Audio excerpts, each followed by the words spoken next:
बात 31 अक्टूबर 1984 की है। कोलकाता से दिल्ली जाने वाले इंडियन एयरलाइंस के बोइंग 737 विमान पर राजीव गांधी, प्रणब मुखर्जी, शीला दीक्षित, उमाशंकर दीक्षित, बलराम झाकड़, लोकसभा के सेक्रेटरी जनरल सुभाष कश्यप और ABA गनी खां चौधरी सवार थे।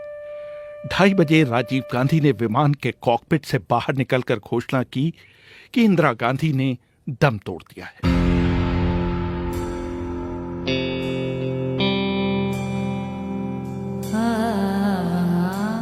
आरंभिक सदमे के बाद थोड़ी देर के बाद इस बात पर चर्चा होने लगी कि इसके आगे क्या किया जाए। प्रणब मुखर्जी ने अपनी बात रखते हुए कहा कि नेहरू के जमाने से ऐसी परिस्थिति में अंतरिम प्रधानमंत्री को शपथ दिलाए जाने की परंपरा रही है। नेहरू के देहावसान के बाद कैबिनेट में सबसे वरिष्ठ मंत्री गुलजारी लाल नंदा को अंतरिम प्रधानमंत्री के रूप में चुना गया था। जाने माने पत्रकार रशीद किदवाई अपनी किताब 24 अकबर रोड में लिखते हैं, एक ब्यौरा यह है कि इंदिरा गांधी की मौत से दुखी होकर प्रणब मुखर्जी विमान के टॉयलेट में जाकर रोने लगे। उनकी आंखें लाल हो गई, इसलिए वो विमान के पिछले हिस्से में जाकर बैठ गए। लेकिन कांग्रेस में उनके विरोधियों ने उनके इस हाव भाव को राजीव गांधी के खिलाफ षड्यंत्र करने के सबूत के तौर पर पेश किया।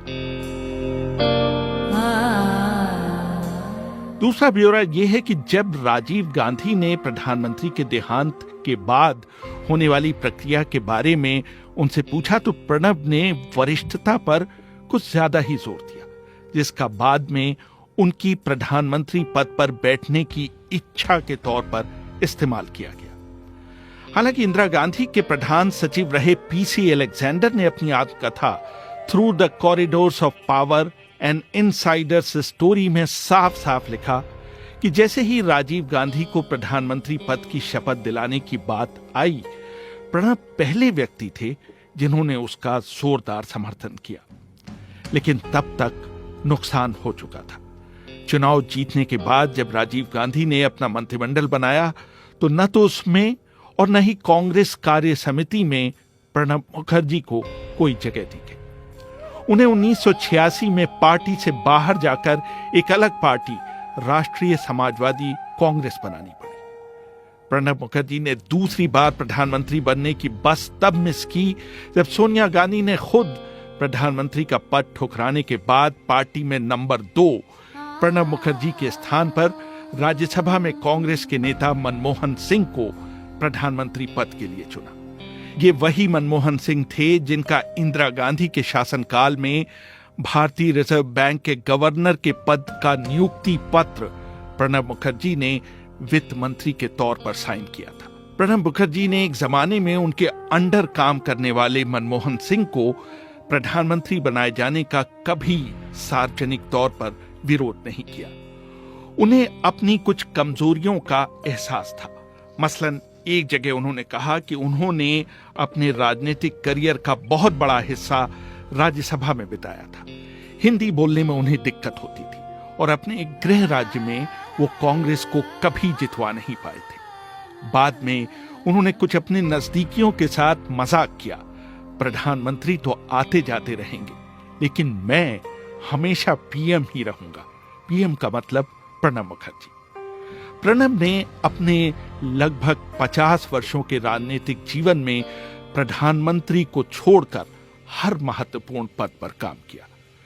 प्रणब के बौद्धिक स्तर और उनकी योग्यता को देखते हुए इंदिरा गांधी ने लिखित आदेश जारी करवा दिया था कि उनकी अनुपस्थिति में मंत्रिमंडल की बैठक की अध्यक्षता प्रणब मुखर्जी करेंगे। मशहूर पत्रकार सुनंदा के दत्ता रे कहते हैं, इसके पीछे शायद ये वजह थी कि प्रणब मुखर्जी का पहले से कोई राजनीतिक बेस नहीं था। उन्होंने अपना पहला लोकसभा चुनाव 2004 में जाकर जीता था और वो उनके लिए कभी राजनीतिक खतरा नहीं हो सकते थे और न ही उनके मन में ये बात कभी आई ही। लेकिन जिन लोगों को उनका ऊपर उठना रास नहीं आया और जिनमें खुद आत्मविश्वास की कमी थी, उन्होंने पहला मौका पाते ही मुखर्जी को दरकिनार करवाने में कोई कसर नहीं रख छोड़ी। हालांकि 2 साल बाद 1989 में उनका राजीव गांधी से पैचअप हो गया, लेकिन 1995 में जाकर नरसिम्हा राव ने उन्हें विदेश मंत्री के तौर पर साउथ ब्लॉक का इंचार्ज बनाया। लेकिन एक मामूली बंगाली कॉलेज में अर्थशास्त्र पढ़ाने वाले इस शख्स के लिए वित्तीय मामले हमेशा पहला प्यार रहा। यूरो मनी पत्रिका ने उन्हें दुनिया के बेहतरीन वित्त मंत्रियों में से एक माना।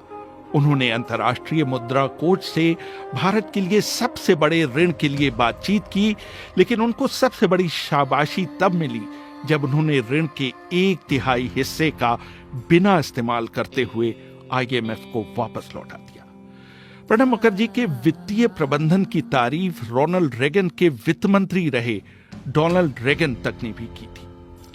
हमेशा खरी बात कहने वाले सिंगापुर के प्रधानमंत्री ली क्वान यू भी मुखर्जी से बहुत प्रभावित हुए, लेकिन उनके द्वारा की गई प्रशंसा प्रणब को सत्ता के गलियारों में रहने वाले दूसरे लोगों से दूर ले गई।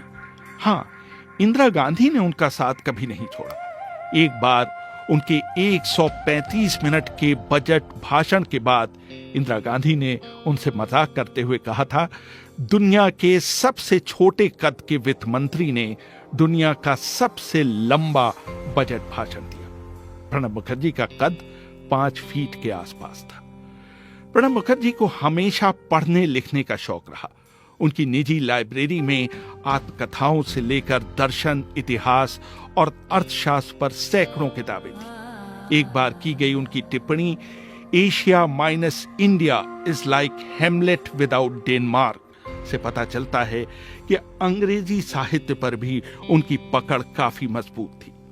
अपने जीवन की शुरुआत से ही उन्होंने अपने पिता की एक आदत अपनाई थी, और वो थी दुनिया भर में हो रही घटनाओं को सिलसिलेवार अपनी डायरी में रोज लिखना। अमेरिका के राष्ट्रपति बराक ओबामा ने भी एक बार टाइम पत्रिका को बताया था कि उनको भी दुनिया भर की घटनाओं को अपनी डायरी में लिखने की आदत थी। यही वजह थी कि प्रणब मुखर्जी को हमेशा उनकी फोटोग्राफिक याददाश्त के लिए जाना गया।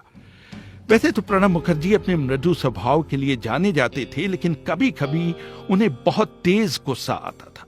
तब कांग्रेस के बड़े से बड़े नेता भी उनके सामने आने से बचते थे। उनके इस गुस्से का स्वाद एक बार मशहूर पत्रकार राजदीप सरदेसाई को चखना पड़ा था। राष्ट्रपति पद का कार्यकाल समाप्त होने के बाद सरदेसाई मुखर्जी का इंटरव्यू कर रहे थे। जब मुखर्जी उनके सवाल का जवाब दे रहे थे तो राजदीप ने उन्हें टोक दिया। यह सुनना था कि प्रणब मुखर्जी आग बबूला हो गए। उन्होंने सरदेसाई को रोक कर कहा, ये मत भूलिए कि आप भारत के पूर्व राष्ट्रपति से इंटरव्यू कर रहे हैं, और इंटरव्यू करने का अनुरोध भी आपने ही किया है। अगर आपको उन्हें सुन पाने का धीरज नहीं है तो इस इंटरव्यू को यहीं समाप्त कर दीजिए। प्रणब मुखर्जी को नजदीक से जानने वाले पत्रकार जयंत घोषाल बताते हैं कि उनको पाइप जमा करने का बहुत शौक था। सालों पहले धूम्रपान छोड़ देने के बावजूद वो पाइप को हमेशा अपने मुंह से लगाए रखते थे। पाइप की टिप को अपने होठों के अंदर दबाकर उन्हें पाइप पीने का एहसास होता था, जबकि उसके अंदर जरा भी तंबाकू नहीं होती थी। उनको सबसे पहले कांग्रेस अध्यक्ष देवकांत बरुआ ने एक पाइप उपहार में दिया था। उनके पास विदेशी शासनाध्यक्षों और मंत्रियों द्वारा तोहफे में दिए गए करीब 500 पाइपों का संग्रह था। बाद में उन्होंने पाइपों के अपने संग्रह को राष्ट्रपति भवन के म्यूजियम को दे दिया था।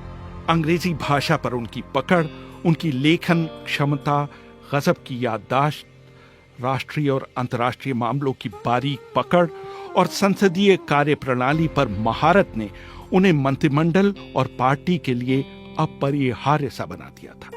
जब भी मंत्रिमंडल के सामने कोई जटिल या विवादपूर्ण मुद्दा आता, उसे सुलझाने के लिए हमेशा प्रणब मुखर्जी को बुलाया जाता। मंत्री रहते हुए भी कांग्रेस के विभिन्न प्रस्तावों को ड्राफ्ट करने के लिए प्रणब मुखर्जी को ही तलब किया जाता था।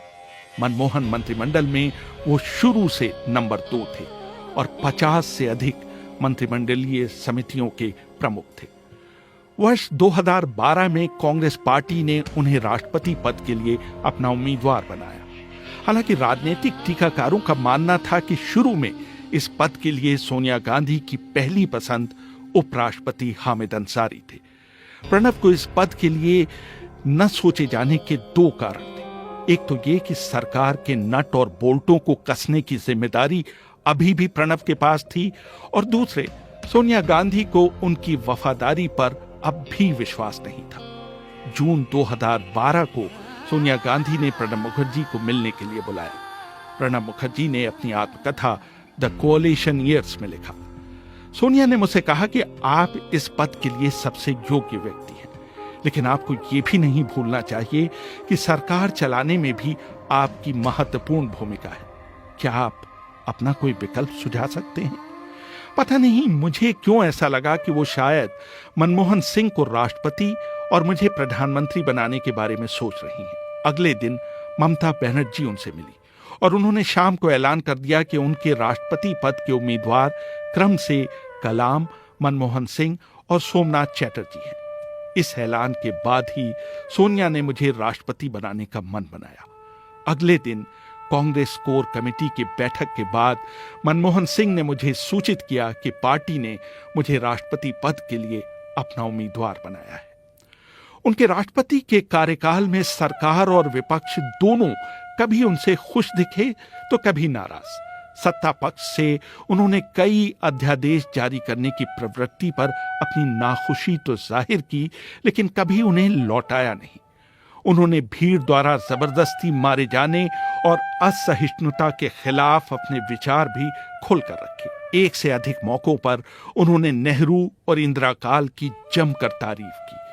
वहीं उत्तराखंड और अरुणाचल प्रदेश में राष्ट्रपति शासन लगाने के विपक्ष के विरोध को उन्होंने बहुत अधिक तवज्जो नहीं दी। उन्होंने नोटबंदी का समर्थन किया और संसद की कार्रवाई अवरुद्ध करने की विपक्ष की रणनीति को बढ़ावा नहीं दिया। उन्होंने अजमल कसाब, अफजल गुरु और याकूब मेमन समेत 30 दया याचिकाओं को खारिज किया। उन्होंने राज्य सरकारों के 2 बिलों, गुजरात के आतंकवाद विरोधी बिल और दिल्ली सरकार के लाभ के पद बिल को मंजूरी नहीं दी।